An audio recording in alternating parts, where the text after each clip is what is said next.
அனைவருக்கும் வணக்கம்.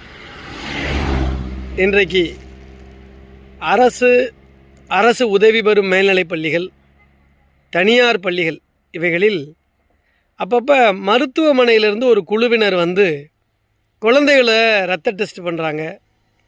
அப்புறம் அவங்களுக்கு ஒரு மாத்திரை கொடுத்து விட்றாங்க. சில பேருக்கு தடுப்பூசி போடணும்னு சொல்லி போடுறாங்க. இது என்ன ஆகுதுன்னா, போட்டு முடித்த பிறகு அந்த மாத்திரை கொடுத்த பிறகு ரத்த டெஸ்ட்டு பண்ணின பிறகு தான் பிள்ளைங்க வந்து சாயங்காலம் நம்மகிட்ட சொல்கிறாங்க. எந்த மாதிரியான குழந்தைகளுக்கு என்ன மாதிரியான சூழ்நிலையில் உடல்நலம் இருக்குங்கிறது அந்த பெற்றோருக்கு தான் தெரியும். ஏன்னா அவங்க குழந்தை 5ஆவது படிக்கலாம், 6ஆவது படிக்கலாம், 10, 12 வரைக்கும் கூட படிக்கலாம். அவங்க ஒரு மருத்துவரை அணுகி தொடர்ந்து அவங்க வந்து மருத்துவ ஆலோசனை பெற்றுட்டு வருவாங்க. அந்தந்த குழந்தைகளுக்கான உடல்நலத்தை பற்றிய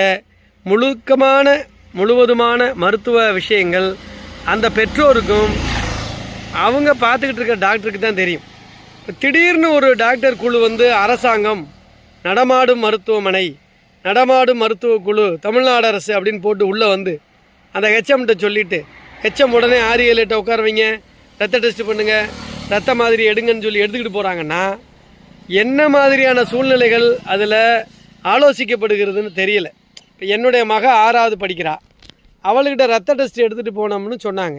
ரத்த டெஸ்ட்டில் என்ன அதில் தெரிஞ்சுக்கிட்டாங்கங்கிற விவரத்தை திரும்ப தலைமை ஆசிரியர்கிட்ட சொல்லவும் இல்லை, குழந்தைகளை கூப்பிட்டுன்னு சொல்லலை, பெற்றோர்கள்ட்டையும் சொல்லலை.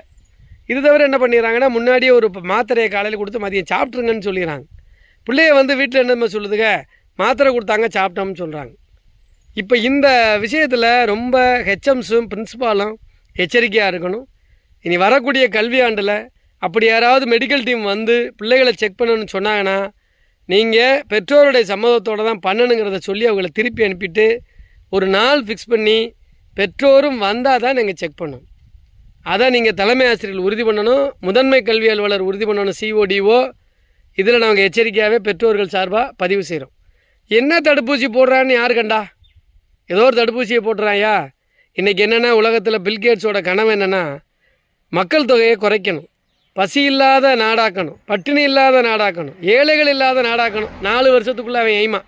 4 வருஷத்துக்குள்ளே அவனுடைய எய்ம்னா, ஏழைகளை ஒன்று வேறு வகையில் ஊசி செலுத்தி மருந்துகளை விஷ உணவுகளை கொடுத்து அவளை படிப்படியாக கொள்ளணும்.